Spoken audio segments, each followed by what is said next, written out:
So meta what? So metacognition is this aspect of thinking that essentially sort of sits behind our thinking. So it's this aspect of thinking that controls our mental processes of thinking. So most people would have had a really kind of conscious experience of metacognition in their lives. So I'll give you an example. So many of us would have had the experience of being unable to remember the name of a friend, for instance, or a name of that girl or that guy, right? So they know they put that person's name, but they just can't seem to be able to bring that name to the forefront of their memory, to the forefront of their awareness, right? But we know that the name is in the back of our minds somewhere. So we can see the face of the person, they're in our mind's eye, but we just can't seem to be able to recall that name. So you know the name of the guy, you know the name of the girl, you know their name, but you just can't remember them. It's kind of like a tip of the tongue kind of experience. And this gives rise to a metacognitive state, right? So when we're in that state of saying, okay, so I know that person's name, but I just can't bring it to memory right now, I just can't articulate it. What that does is that our brains enter this kind of background processing. So what happens is that what's given rise to is a metacognitive state, and we start to engage on an unconscious level in this background processing. And this background processing is trying to help inform us of that person's name that we don't seem to be able to figure out within that moment. So it's happening in the background, we're unaware of it, and even though we're not able to remember the name, our brain will. So it's like that there are little doors in our brain, and one of those doors has this sort of information behind the door. It's like a little cupboard of information. We're not sure which door, but if we were to open it, we know that we would be able to retrieve the name. But when we're in that metacognitive state, that background processing is going on, we just don't seem to be quite able to open that door. Okay, so that's a real life sort of example of metacognition. And 9 times out of 10, that information is going to be brought back to us at a time where we've really pretty much missed the boat. So it's during that part of the conversation where it's like, yeah, there's no point anymore, or after the conversation, or quite conveniently in the middle of the night. So that's kind of like an example of sort of metacognition that many of us would probably be able to relate to. So in terms of thinking about the way that this relates to mental health problems, so with many sort of mental health problems such as anxiety and depression and acute stress disorder, obsessive compulsive disorder, there's a specific sort of bias or specific features to the way that we start to think. So with anxiety and depression, many people find that it's very difficult to control their thoughts. So their thoughts kind of spin out of control and they take over the individual, as opposed to the individual being in control of those thoughts are in control of the individual. And another feature of anxiety or depressive related disorders is that thoughts can often be really kind of biased. So really moving or leaning in a particular sort of direction. So they're biased, they're particular, so they're really sort of specific. And that leads to this ongoing process where the individual, or where you start to really sort of spiral downwards. So another feature of characteristic of anxiety and depressive disorders and other mental disorders is that people start to engage in rumination. So there's a lot of thinking about the future, thinking about the past, a lot of brooding, a lot of dwelling, a lot of worrying going on. What people often do is that they also are really sort of cognizant of threats within their environment as well. So they're constantly looking for threats, and they also start to engage in unhelpful coping behaviors or unhelpful thinking styles and that they think is helping them coping. But what it's actually doing is that it's having the unintended consequences of prolonging your distress and increasing your emotional sort of distress and your emotional discomfort. So what are these features of thinking really analogous to? Let's use an analogy. It's very much like that ruminating is very much like trying to dig sand out of a hole. And we're ruminating even more, thinking that digging the sand out of the hole is helping us. But what it's doing is that it's actually just making the hole bigger, and it's making it very difficult for us to climb out of that sand hole that we've digged for ourselves, essentially. that's important to sort of keep in mind. Now, what's driving, so this change in the thinking process, it's actually what we refer to as the cognitive attentional syndrome. So the CAS. So this CAS is essentially controlled by what we call metacognitions. And this metacognition is a process that's going on in the background for us. Okay. So it's essentially a background process that is causing us to have thoughts that essentially don't work for us. And these thoughts that don't work for us become part of a syndrome. So cognitive refers to the thinking, attentional refers to where we're placing our attention, and syndrome refers to those negative side effects of where we choose to place our attention in relation to our thoughts. Okay? So our in the background thinking, so it becomes fixated on solving the problem or getting rid of the problem, right? So how do we know that the in the background thinking is happening? Okay, we know because there are specific hallmark features of the cognitive attentional syndrome, which are in the form of rumination, dwelling, brooding, constantly looking for threats in our environment that something's going to go wrong, and in the form of unhelpful coping thinking and behaviors. Because when our thoughts are out of control, that has an impact on our behaviors. And then because thinking is connected to behaviors, we feel like our behaviors are also out of control as well, right? So that's what the CAS is essentially made up of. Now, what do those thoughts kind of look like? When something, you know that the CAS is operating and that this is being pushed by some sort of background process, which we call metacognitions, when, for instance, something bad happens and you just can't seem to be able to get out of your head.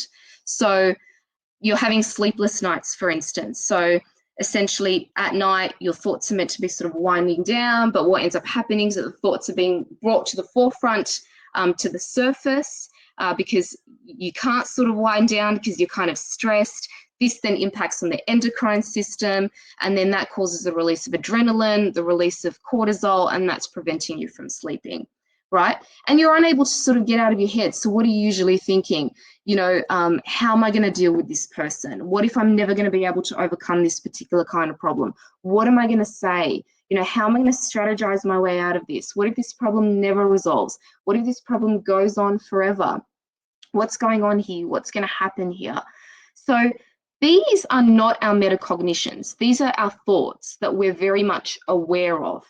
Our metacognitions are driving these particular types of thoughts. Our metacognitions are the rules that essentially, on an unconscious level, are getting us to decide whether we should start thinking about something or whether we should stop thinking about something. Okay? So, and we're usually really unaware of these metacognitions. We're aware of the thoughts, how am I going to solve this problem? You know, what if this problem is never overcome? But we're not aware of the metacognitions, okay? Now, there's a weird thing about these metacognitions. What's that weird thing? The weird thing is that these metacognitions can either be positively motivated or negatively motivated. So what does that actually mean? So positively motivated metacognitions. It means that there is very good reason for us to keep up the worry. There's a payoff, there's a benefit, there's something useful about the worry in some sort of shape, way, shape, or form. It's serving a function for us that we seem to find really important. So it might be something along the lines of, these metacognitions that are positive might be something along the lines of, well, if I keep thinking about this, then I'm going to be able to make some sort of progress, then I'm going to be able to work towards some sort of solution. Or if I can just get myself a glass of wine, then my erratic thoughts, they're all going to go away, then I'm going to be able to calm down, then I'm going to be in a better state in order to think about this problem more clearly. Or if I just direct myself to playing on my Xbox or PS4, then I'm going to be calm enough to keep my problems at bay, and then I'm going to be able to think in a clearer way. I'll give another example. So if I pay attention to all the danger around me, then I can essentially sort of stop the harm or stop the bad from actually happening to me. That's the positive metacognition. Now, the idea of paying attention to the danger, that cognitive vigilance, that's the actual part that's part of the CAS that we are aware of, and it may be in the form of certain thoughts like, okay, what if that manager calls me into the room and then puts me on a performance improvement plan? What if that eyebrow raise that that boss gave me is an indication of the fact that I'm going downhill in my job? So those are the thoughts that we're aware of. And what's driving that on an unconscious or an unaware level is I need to be aware of these threats, because that's going to equip me to being able to deal with the harm when it comes. That's what we're usually unaware of. So it all sounds reasonably good enough, but it kind of has the same problem with the more sinister reasons for kind of keeping up this style of thinking. And that is, you're putting attention, energy, and focus on the problem, on the worrying state. You're finding justifications to continue to worry. And you're saying to yourself, well, it's useful in some sort of way, shape, or form, but it's actually not serving a purpose. So those are the positively motivated metacognitions. Then we have the negatively motivated metacognitions. So those are usually around the uncontrollability and the dangerousness of our thoughts. So something along the lines of, if I don't keep worrying, then I'm going to lose my job. Or for instance, you know, if I can't keep on top of my thoughts, then I'm not going to be able to function. Or if I don't focus on worrying and trying to solve the problem, then all the consequences are going to be my fault. Or if I can't stay in control of my thoughts, then that's it, I'm a weakling, right? So the overall effect of whether these thoughts are positively or negatively motivated by these metacognitions is that we're just still focusing on trying to get rid of the problems. The problem's coming up, the problem being overthinking things or trying to manage the problem or trying to control the problem in order to bring up a solution. But 9 times out of 10, when these metacognitions come up, what are we doing in terms of that analogy of the sand that I mentioned? What we're doing is that we're digging ourselves a bigger hole. And it's just becoming more difficult for us to get out of that hole. We're getting deeper and deeper into the hole. So whether positively or negatively motivated, those metacognitions are keeping the worry, the anxiety, the mental ill health in place, intact, okay? So the question then becomes, how do we get out of this maze, right? So if the CAS, the cognitive attentional syndrome, and us continuously worrying is being driven by these metacognitions that could either have a bad motivation or a good motivation behind them, okay, then what we need to do, and they're not helping us solve the problem at all, then what we need to do is that we need to think of new ways of thinking, of controlling our attention, new ways of relating to these negative thoughts and beliefs. And by modifying these metacognitions or these metacognitive beliefs so that we can start to modify these unhelpful thinking patterns that are coming from these metacognitions. So what do? We want to start to change the way in which we're thinking rather than what we're actually sort of thinking. So with CBT, what we're doing is we're changing what we're thinking. We're challenging the thought, the rumination, the worry in itself. So it might be something along the lines of, oh, I can't control my thoughts. In CBT, what we do is we look at the evidence for that, the evidence against that, then we come with a moderated or a more balanced way of thinking about that thought. But what we do with metacognitions or with MCT, metacognitive therapy, is that we want to be changing the process that feeds into the CAS, that rumination, that worrying, right? So what this actually involves is taking one step back and actually looking at what's causing those particular thoughts to come to the surface. So remember, those metacognitions we're unaware of them. So how do we become aware of them? Well, we need to ask ourselves the following question. That's one way of becoming aware of it. It is important for me to continue to think like this or to continue to worry about this because. Answer that statement. See what happens after the word because. Or why is it important for me to continue to think like this? Now, usually the reasons that come up after the word because or in response to that particular question are the reasons, are the metacognitions. They're the rules for why you're keeping the worry up. So it might be something like, well, if I don't control these thoughts, then I'll be weak, or I can't get on top of my thoughts, or I'll lose the positive benefits that I have, or, you know, it's good to keep up the worrying because that's going to help me generate a solution, okay? Then we take another step away from CBT even further in metacognitive therapy, and we ask ourselves, what is the downside of me engaging in this worrying? What is the cost of me engaging in this kind of worrying?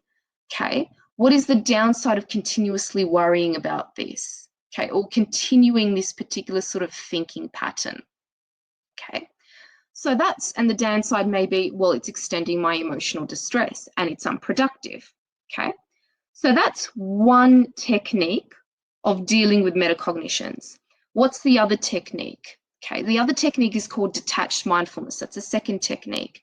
So we try and modify the CAS by changing our style of thinking, and detached mindfulness helps. So detached mindfulness helps us change the style of thinking and that relationship that we're having with our thoughts.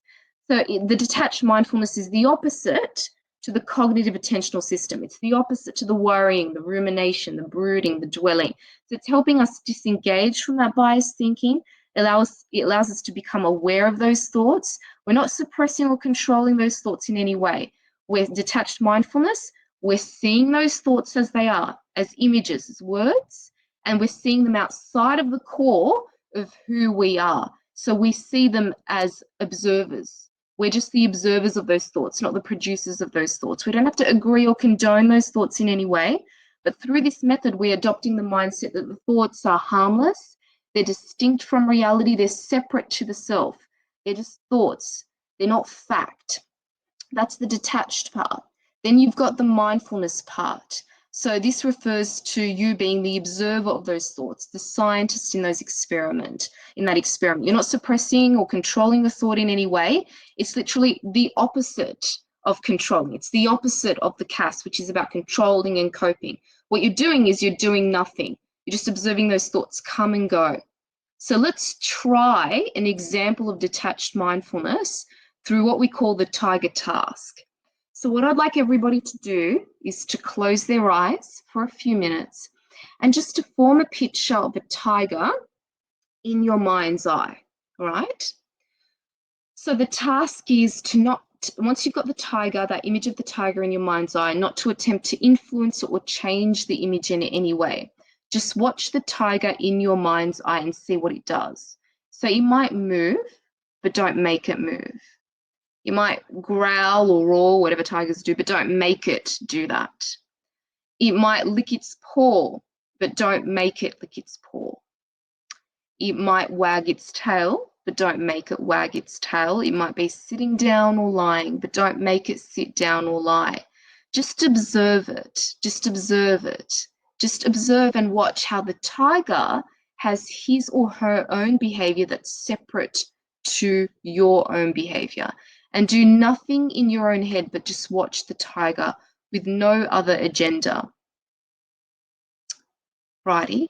So once you do that particular sort of exercise, you can start to realize that the tiger is simply a thought image. It's got a life of its own. It's separate to who you are, the thinker, and it has separate behavior from you, the person behind it all. And that's the idea behind detached mindfulness. So it's a bit different to, the traditional mindfulness where you're putting a lot of attention on a task. This is about just doing nothing, just watching and observing. And you do that for about 2 to 3 minutes. Just watch the thoughts come and go. So just like the tiger, your thoughts are a machine, and you can apply the same technique to your thoughts. So you just watch your thoughts come and go without the need to, or the feeling to think differently or to do differently or to respond differently in any way. So you're just doing nothing. You're just watching, observing, let it go. Okay. And in a way, you're becoming a scientist in your own experiment. You're just observing your thoughts coming in and out, and you just pay attention to none of them. You just let them come in and out. And that's a very powerful technique, because once you start mastering how to detach yourself through this approach, then what ends up happening is that you get to sort of gain a greater sense of control or mastery, you could say, over the process of thinking. It just becomes a bit more automatic. So it sounds really sort of simple to sit there and to do nothing, but it's hard work to remain detached from your thoughts. But once you start to get the hang of it and you sort of start to practice, you can feel that your brain and your body is all going through all sorts of motions, and then you don't, and instead of feeling an urge to behave in a different way, you don't. You just do nothing, okay? You don't act in your own way. So that's the second technique. What's the third technique? It's called worry postponement. This is literally a case of later mind. So you might be, say, for instance, doing something, you might be doing your work, you might be with your kids, for instance. So you might be, and then the worry thoughts come. So what you do is you say, okay, later mind, I will book an appointment with you at 7 p.m. tonight for 10 to 15 minutes, but right now I'm not going to worry about this. And it's an odd technique, but quite cool. And I've tried it myself. And it's quite interesting because what you end up noticing is that those things that you wanted to worry about when 7 p.m. comes, you just don't really feel the need to worry about them anymore. Or it may be the case that you realize that they're not so much of a heavy thing to worry about as you had originally thought. So it's a really interesting, cool technique that allows you to gain a level of mastery around the thinking process, right? So that's the third thing you can try to deal with metacognitions. What's the fourth thing that you can try? You can try thinking differently. So remember what we said in the CAS, the cognitive attentional syndrome, when we've got anxiety and depression, our thoughts are very biased, they're very specific, they're leaning in a particular direction. So what we want to do is shift the direction of thinking. So how do we do that? We just think of something that we're grateful for. Or if we're doing a particular task, we can just focus on what we're doing on the moment. So focus on a particular sound or a body sensation, or just focus on what we're doing currently without the need to feel or to think any differently. So that's the next thing that you can try. I think that was the fourth thing that I mentioned. And then the fifth thing that you can kind of mention is to reframe it for yourself. Okay, so say to yourself, okay, so worrying about this, it's not going to make it less likely to happen. So I'm not going to spend any more time worrying about this, at least for now. Or I've already spent time worrying about this. I don't have any more new information on me. I just don't, okay? So further worrying about this is just going to be unproductive and it's just going to make me unhappy. So those are some cool techniques that you can try out in relation to all of that. Okie dokes. So what are the key takeaways? So metacognitions, they're essentially under the surface. They're driving our thinking. So we're usually unaware of them and they're driving the rumination, the dwelling, the constant thinking, looking for threats in our environment and the unhelpful way of thinking. And they're most likely keeping our thoughts active. They're very much akin to digging sand out of that hole and driving ourselves deeper into the hole. So there are ways in which we can moderate those metacognitions. What are those ways? Changing the way that we're thinking that's feeding into the cognitive attentional syndrome. And that involves detached mindfulness. It involves the tiger task, as we mentioned. It involves worry postponement and reframing the way that we're thinking.